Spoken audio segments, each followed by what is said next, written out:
तो कहानी के शुरू में हमें कुछ स्टूडेंट्स को दिखाया जाता है जो अपने काम की वजह से रात तक स्कूल में ही रुके हुए थे। ये सभी दोस्त थे। काम करते हुए अचानक लाइट चली जाती है, तब बोर हो रहे थे। तब शिनोज़ाकी एक कागज की गुड़िया बनाकर कैंडल लाइट में इन सबको एक कहानी सुनाती है, एक छोटी बच्ची की कहानी जो एक एलिमेंट्री स्कूल से गायब हुई थी। असल में लोगों का मानना था कि वो स्कूल ही कर्स था, जहाँ पहले एक नर्स का अजीब तरीके से मर्डर हुआ और फिर 3 बच्चे एक ही दिन में गायब हो गए, जिनमें से 2 की लाश कुछ दिन बाद स्कूल से ही मिली और एक बच्ची आज तक गायब है। कोई नहीं जानता कि वो कहाँ गई। शिनोज़ाकी कहती है, इंटरेस्टिंग बात ये कि हमारे स्कूल उसी एलिमेंट्री स्कूल को तोड़कर बनाया गया है। उसके ये कहते ही यहाँ लाइट भी वापस आ गई। तभी उनकी टीचर भी वहाँ आ गए। इन सभी बच्चों को घर जाने का कहते हैं। जाने से पहले शिनोज़ाकी सबसे कहती है, अरे रुको, उस कहानी से जुड़े रिचुअल को तो सुन जाओ। माना जाता है कि अगर उस गायब हुई लड़की की डॉल बनाकर कुछ स्पेल्स बोले जाएं और फिर उस डॉल को एक साथ पकड़कर फाड़ दिया जाए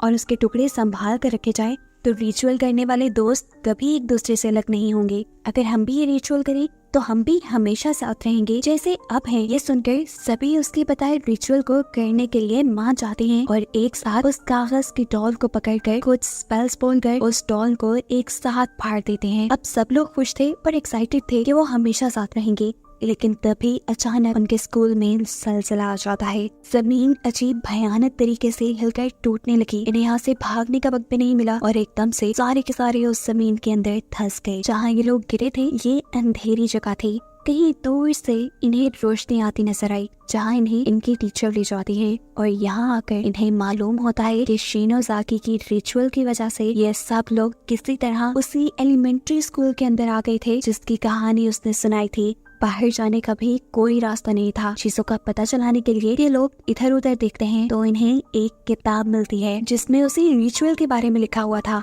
कि जो भी उस रिचुअल को करता है वो एक दूसरे यूनिवर्स में पहुंच जाता है, जो यूनिवर्स बिल्कुल एलिमेंट्री स्कूल जैसा है और कर्स्ड है। इस यूनिवर्स में उस बच्ची के गुमने की वो कहानी छुपी है जिसके बारे में कोई नहीं जानता।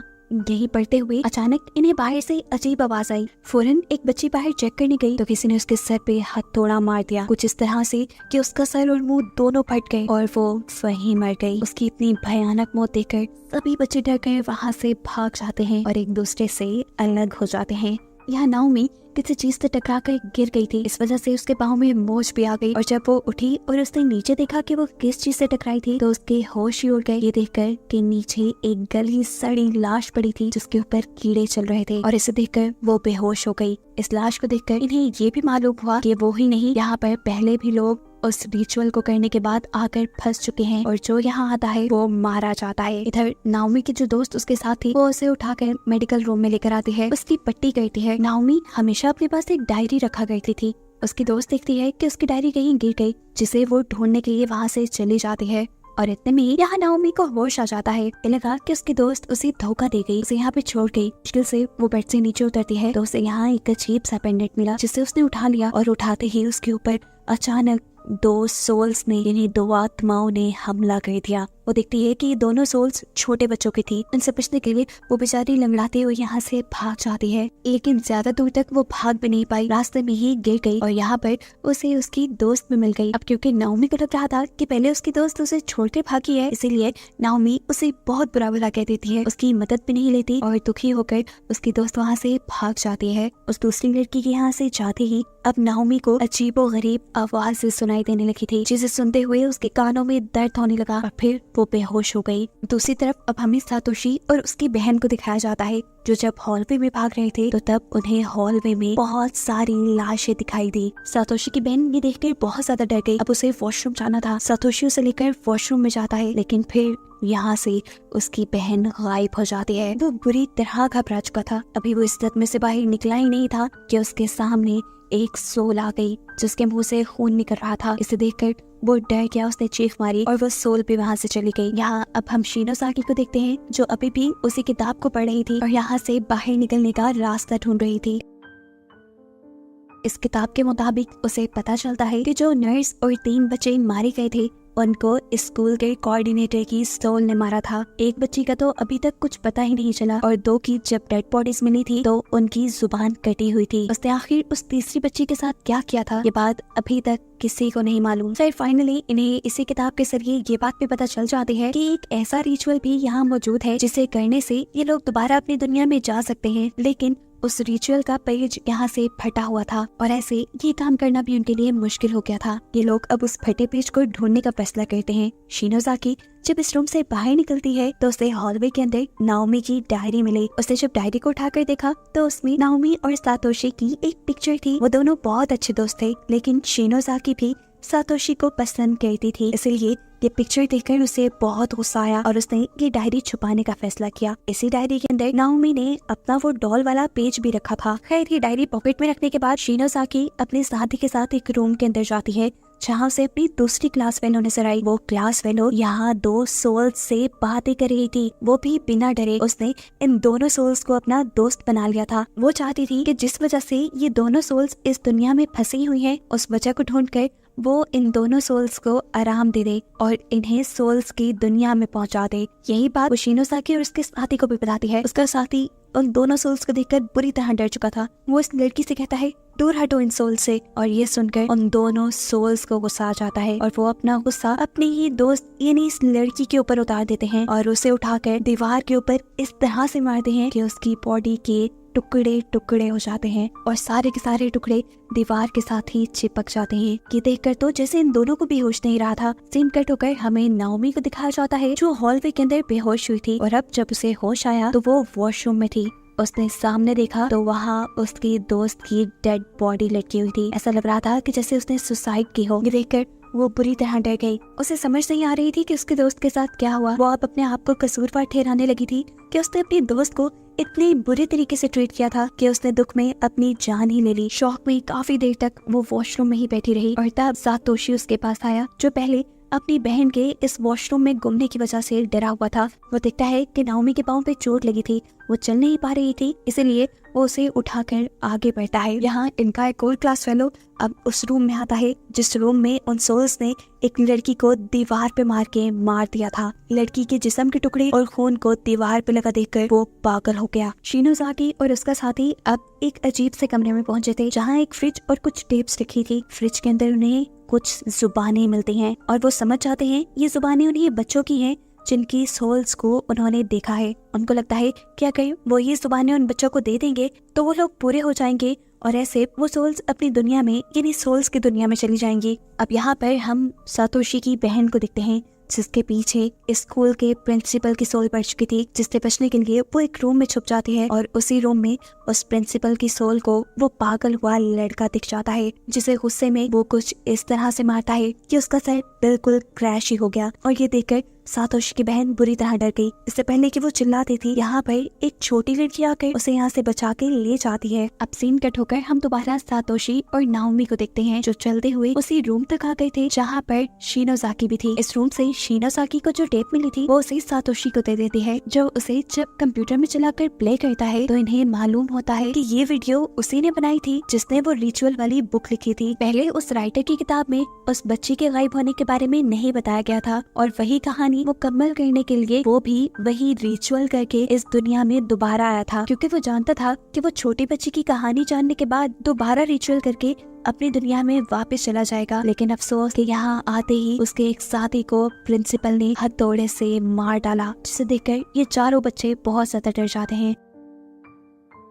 इसके बाद वो राइटर बताता है कि मैं ये रिचुअल पूरा नहीं कर पाऊंगा क्योंकि इस रिचुअल पूरा करने के लिए इस दुनिया में जितनी भी सोल्स फंसी हुई हैं उनको आजाद करवाना जरूरी है, जो मैं नहीं कर पाया। उसके हाथ में इस टाइम वही पेज था जिसके अंदर दोबारा असल दुनिया में वापस जाने का रिचुअल था। वीडियो के आखिर में वो राइटर मारना चाहता है, लेकिन इसी वीडियो के जरिए आखिर सातोशी उस कागज का पता चला ही लेता है। इन्हें अब वापस जाने वाले रिचुअल का तरीका मिल गया था। इन्हें अब उस कागज की डॉल के वो सारे टुकड़े चाहिए थे जिन्हें फाड़ कर ये लोग यहाँ तक पहुँचे थे। यहाँ सभी लोगों के पास अपने अपने टुकड़े मौजूद, लेकिन नाओमी के पास नहीं था क्योंकि नाओमी ने अपना कागज का टुकड़ा अपनी डायरी में रखा था और उसकी डायरी तो गुम हो गई थी। लेकिन किस्मत से वो डायरी तो शिनोज़ाकी को ही मिली थी। अब शिनोज़ाकी नाओमी को एक कागज का टुकड़ा दे देती है, ये कहते हुए कि ये उसी डॉल का फटा हुआ टुकड़ा है। हालांकि हमने देखा कि वो झूठ कह रही थी। उसने ऐसा इसलिए किया क्योंकि वो नाओमी से जलती है, क्योंकि सातोशी नाओमी को चाहता है और शिनोज़ाकी सातोशी के साथ रहना चाहती है।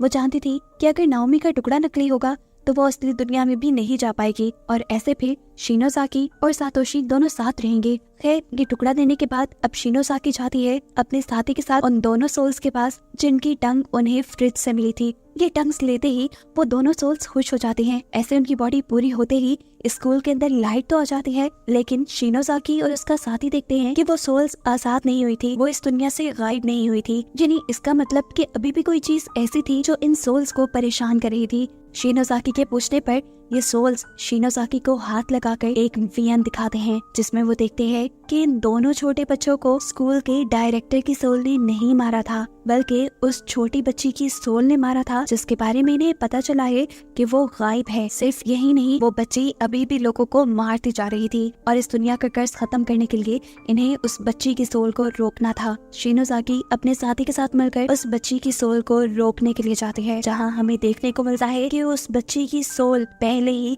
सातोशी की बहन को पकड़ चुकी है। उसने सातोशी की बहन को बेड से लिटाकर उसके हाथ पांव बांधे हुए थे। वो पहले एक अम्ब्रेला को सातोशी की बहन के जिस्म में स्टैब करती है और फिर कैंची से उसकी जुबान भी काट देती है। जितनी देर में शिनोज़ाकी और उसका साथी यहाँ पहुँचे थे, उस बच्ची की सोल ये सारा काम कर चुकी थी और ये देखकर शिनोज़ाकी सुन रह गई। होश में आने पर शिनोज़ाकी फौरन सातोशी की बहन को उठाकर वहाँ से भागती है और हम देखते हैं कि पीछे से उस बच्ची की सोल हंस रही थी, जैसे वो ये काम करके बहुत खुश हुई हो। शिनोज़ाकी और उसके साथी का अब सामना हो जाता है डायरेक्टर की सोल से, जो अब शिनोज़ाकी को मारना चाहता था, लेकिन शिनोज़ाकी का साथी उसे बचाने के लिए उस सोल का सामना करता है और यहाँ खुद ही सोल से मार खा लेता है। उसको रास्ते से हटाने के बाद ये सोल दोबारा शिनोज़ाकी की तरफ बढ़ी तो एक और मर्तबा उसका साथी हिम्मत करते हुए पास पड़ी एक स्टिक लेकर उठा और उसने उस सोल के जिस्म के अंदर स्टैब कर दिया। ऐसे वो सोल मर गई और शिनोज़ाकी भी बच गई, लेकिन अफसोस कि वो नहीं बच पाया क्योंकि पहली सोल ने जो उसके ऊपर हमला किया था उसकी वजह से वो अब मारा गया। अब सीन कट होकर हम सातोशी और नाओमी को देखते हैं, जिनके सामने उस ईवल बच्ची की सोल आ चुकी है। इसको देखकर ये दोनों ही डर गए थे। सातोशी डरकर यहाँ से भाग जाता है, लेकिन नाओमी भाग नहीं पाती और वो जाकर एक रूम में छुप जाती है। इस रूम के अंदर बहुत सारे सीसीटीवी कैमरास की फुटेजेस थी। इनको देखकर नाओमी को अपने दोस्त की याद आती है जो वॉशरूम में मारी गई थी। वो अब उसकी मौत की वजह जानने के लिए सीसीटीवी की फुटेज जब रिवाइंड करती है तो ये देखकर उसके होश ही उड़ गए कि उसने खुद अपनी दोस्त को मारा था। इसलिए नहीं कि उसकी दोस्त ने उसे धोखा दिया था, बल्कि इसलिए कि उस ईवल बच्ची की सोल ने नाओमी को पूरी तरह पोजेस कर लिया था, यानी अपने काबू में कर लिया था। इसी के चलते नाओमी ने अपनी दोस्त को मार डाला। ये देखकर वो बुरी तरह रोने लगी। उसे अफसोस हो रहा था कि वो कैसे अपनी जान से प्यारी दोस्त को मार सकती है। रोते हुए वो अपनी दोस्त से माफी मांगती है और उसे कहती है, मैं तुम्हें कभी नहीं मारना चाहती थी, लेकिन नहीं जानती मैं मेरे से ये सब कैसे हो गया।